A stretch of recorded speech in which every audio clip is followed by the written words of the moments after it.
bom dia. A paz do Senhor, meus irmãos, e que Deus os abençoe grandemente. Amém? Espero que todos estejam bem. Queridos irmãos, hoje estaremos fazendo a exposição do livro de Gênesis, capítulos 20, 21 e finalizando no capítulo 22.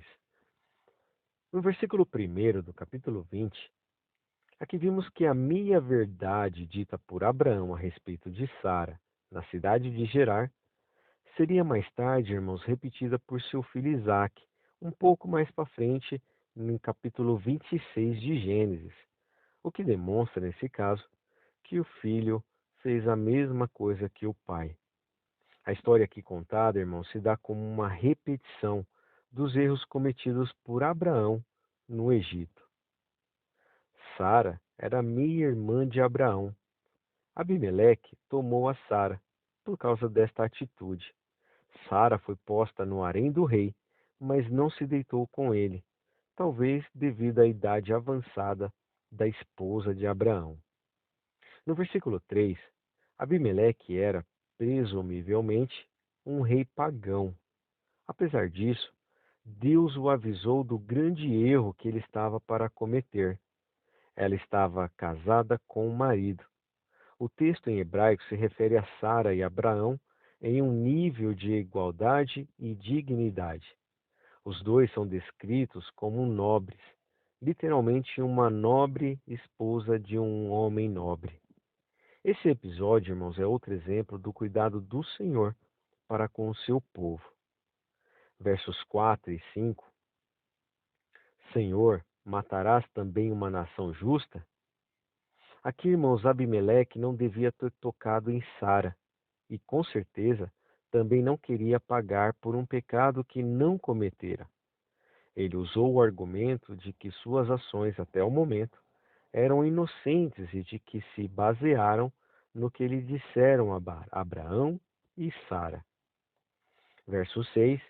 Essa passagem, irmãos, enfatiza que Abimeleque estava falando com Deus em sonho.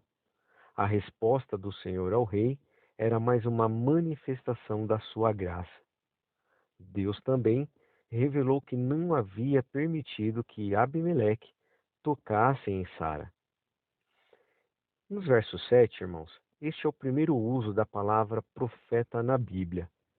O termo indica que aquele que é nomeado como tal cultiva um profundo relacionamento com Deus. Isto é, mais do que a habilidade de falar com ele. Este relacionamento de Abraão com o Senhor foi o que fez com que Deus ordenasse ao rei que devolvesse Sara ao marido.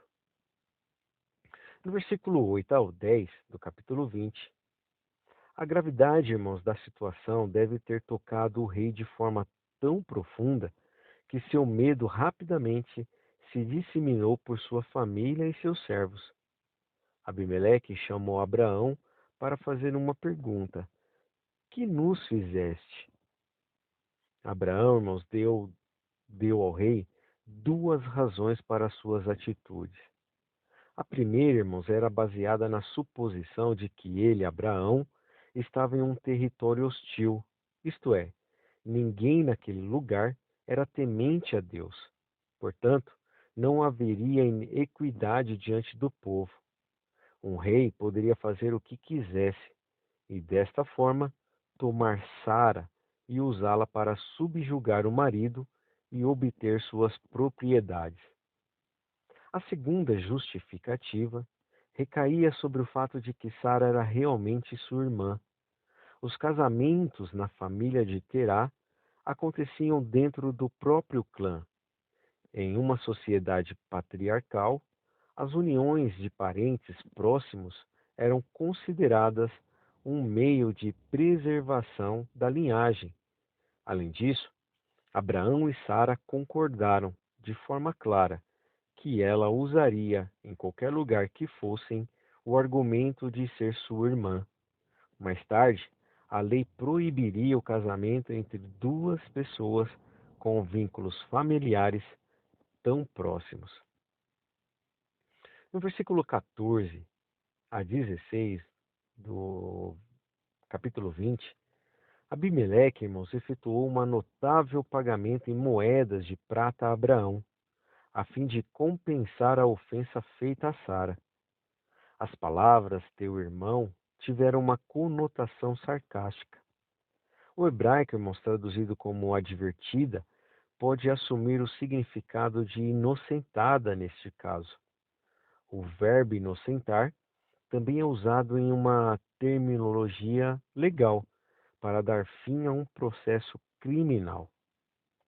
No versículo 17 do capítulo 20, e orou Abraão a Deus. Esta situação, irmãos, a princípio desfavorável, terminou com uma atitude misericordiosa, com Abraão orando a Deus por Abimeleque. Desta forma, o povo de Gerar aprendeu sobre o Senhor, assim como acontecera no Egito alguns anos antes. E aqui nós temos uma referência em Gênesis, capítulo 12, entre os versículos 10 ao 20. Amém? No versículo 18 do capítulo 20, o Senhor havia tomado estéreis todas as mulheres da casa de Abimeleque. Três coisas são indicadas por estas palavras. Primeiro, a estada de Abraão e Sara em Gerar foi prolongada até que a identidade de Sara fosse revelada. Provavelmente, irmãos, alguns meses se passaram até que as pessoas percebessem que as mulheres já não engravidavam normalmente. Isso significa que Sara viveu no harém do rei por vários meses.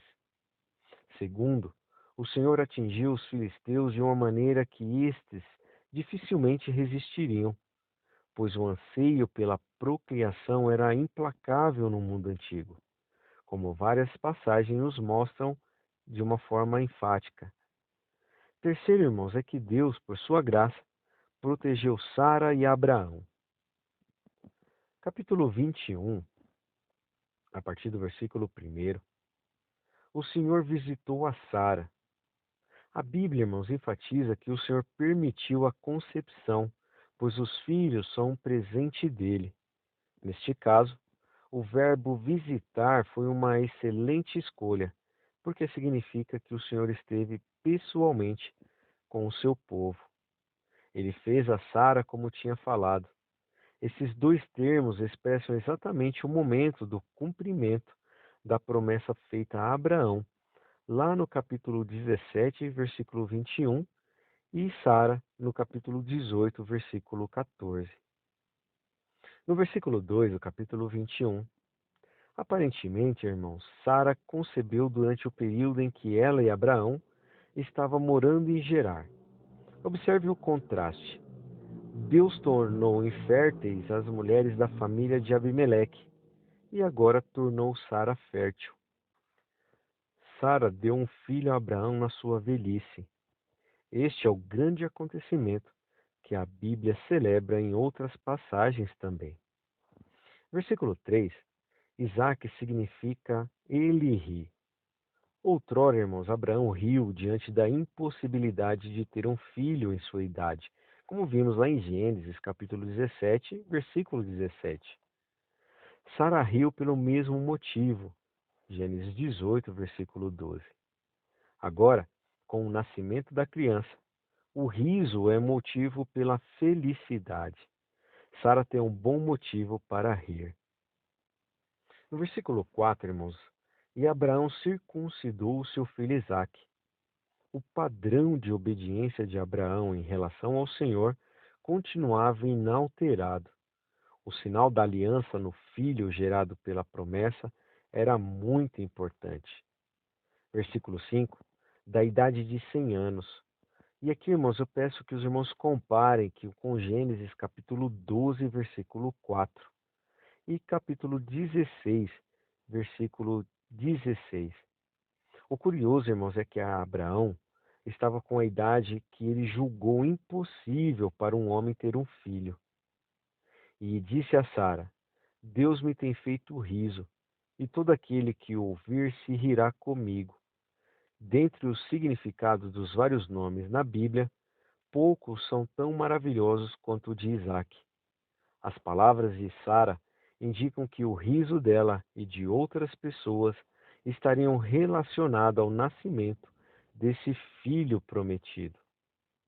No versículo 8, e cresceu o menino e foi desmamado. Na época, irmãos, uma criança era amamentada até aproximadamente 3 anos de idade. O período imediatamente posterior a esta fase deveria ser marcado por uma celebração, uma festa. Com pais satisfeitos, Abraão e Sara se alegraram e se alegravam a cada novo passo na vida de seu filho. Imagine, irmãos, a aflição desses pais ante a ordem divina para sacrificar Isaque, como veremos no capítulo 22. Versículo 9, irmãos. O verbo hebraico para zombar, caçoar, está relacionado ao nome de Isaque. Aqui é apontado o lado ruim de uma maravilhosa brincadeira. O jovem Ismael, com aproximadamente 17 anos de idade, estava zombando da alegria de Sara e de Abraão com o seu filho pequeno. Nos versos 10, o melhor momento de Sara foi o nascimento de seu filho, mas o período aqui, irmãos, foi um dos piores para ela.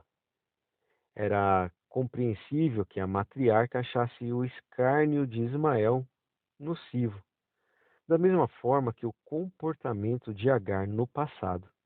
Contudo, mesmo na sua cultura da época, o ato de Ismael era passível de repreensão.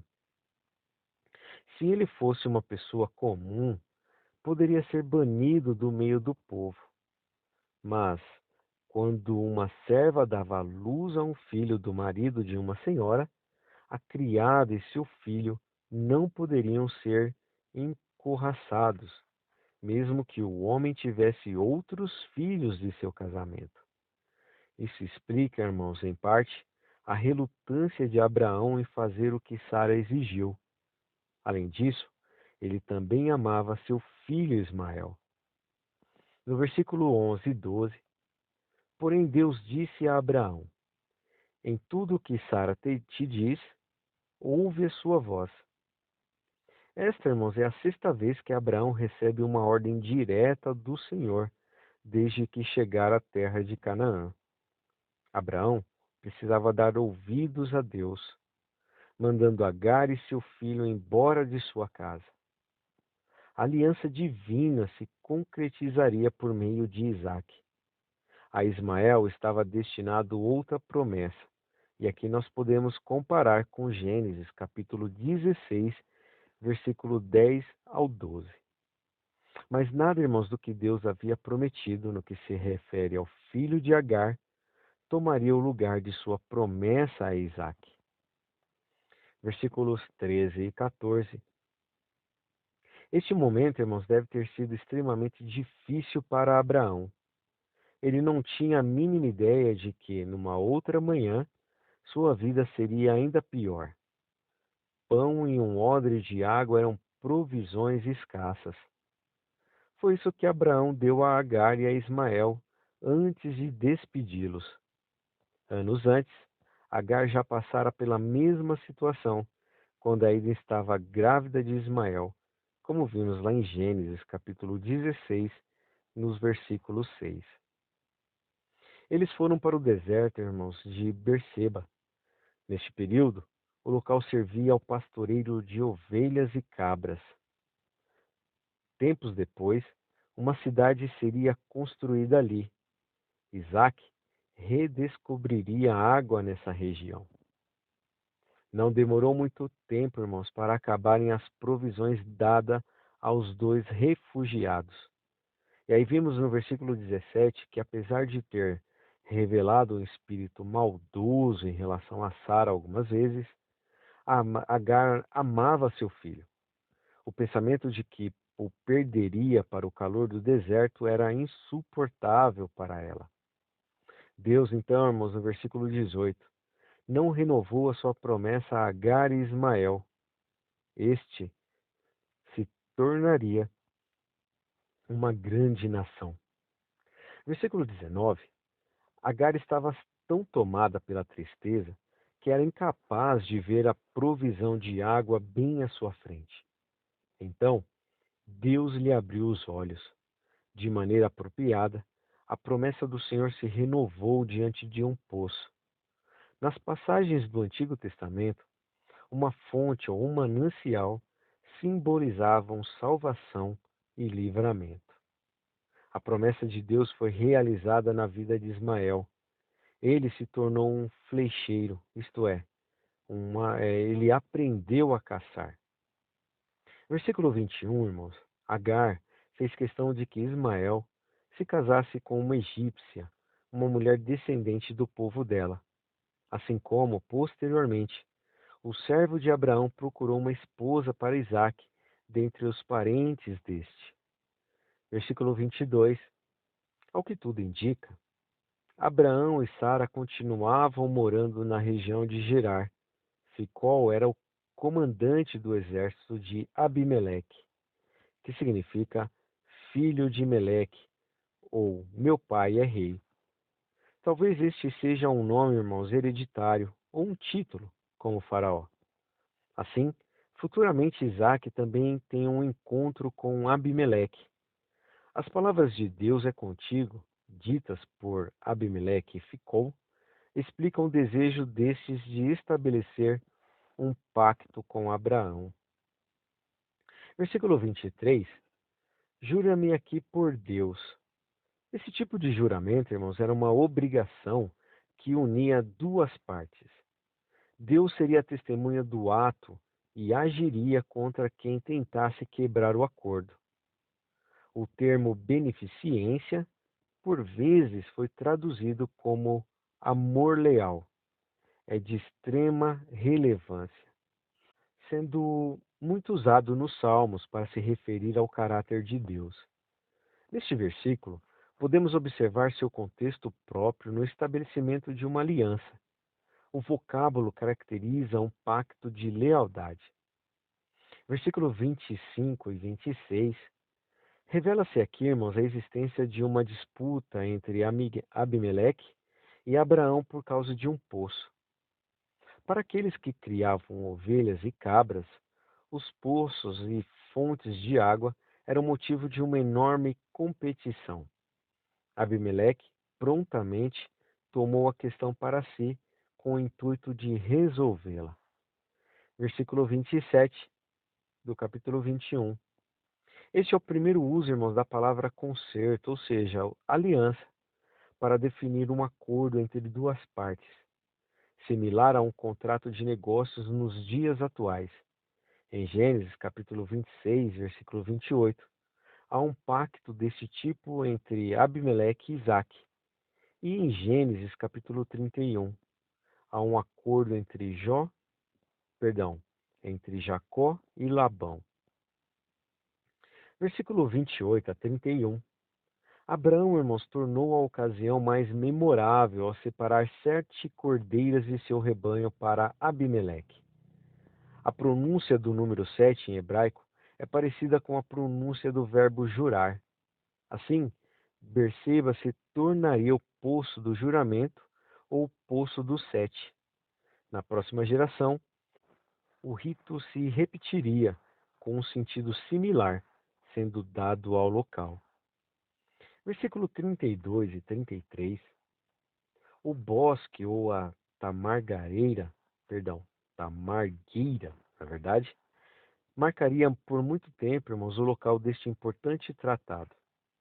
Ali, Abraão invocou o nome do Senhor, como em Gênesis, capítulo 18, versículo 8. Abraão não apenas orou ao Senhor, ele fez uma proclamação em nome de Deus, falando a todos a respeito do Todo-Poderoso, o Deus eterno, o Pai da eternidade, o qual não apenas vive para sempre, como também vai ao encontro das necessidades de seu povo em todo o tempo. Amém? Versículo 34, e finalizando o capítulo 21. Apesar de toda a terra de Canaã ter, ter sido prometida a Abraão e aos seus descendentes, ele próprio passou a vida morando nela, por meio de acordos com outros povos locais.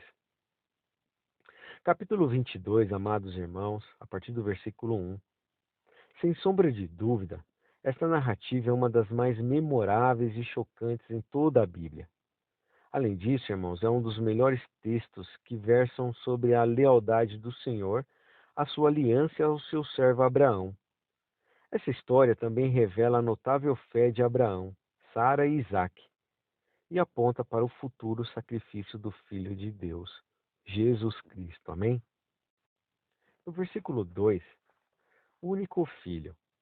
Abraão tinha um filho com Agar, e mais tarde veremos que ele teve 5 com Quetura, mas Isaque era o filho da promessa. A mesma ideia se encontra na descrição de Jesus como filho unigênito de Deus, lá em João capítulo 1, versículo 18. Na realidade, irmãos, o termo grego unigênito é usado na mesma menção a Isaque, como vimos lá em Hebreus capítulo 11, versículo 17. O ponto principal, irmãos, aqui não é se Abraão tinha outros filhos. O importante é que Isaac era um filho gerado e nascido sob a promessa divina. Todavia, esta não era a única razão pela qual Deus queria pôr à prova a fé de Abraão. O rapaz enviado ao sacrifício era Isaac, filho que trouxe o riso de Deus a Abraão e Sara. E aqui nós temos uma comparação a fazer. Gênesis capítulo 21, versículo 12, para comparar com Mateus capítulo 3, versículo 17.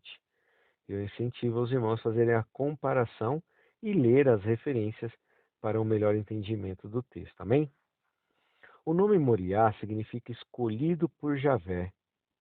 O sacrifício era um holocausto. A ordem não era Abraão pegar seu filho, feri-lo e depois cuidar dele, saiu, a fim de que recobrássemos a saúde. Abraão deveria, sim, seguir todos os procedimentos necessários para que esse tipo de sacrifício, que consistia em queimar o animal ou pessoa, inteiramente em oferta a Deus. O impacto dessa exigência em Abraão e Sara deve ter sido enorme. Esta imagem, irmãos, dolorosa, nos remete ao Senhor, que fez com que a relação ao seu único filho, enviando como sacrifício por nós. Versículo 3, irmãos, do capítulo 22. Não consta nada na Bíblia a respeito dos pensamentos de Abraão ou Sara. O que lemos é a passagem que descreve a total obediência a Deus, porque comparamos com a obediência inquestionável de Noé, como vimos lá em Gênesis, capítulo 6, versículo 22.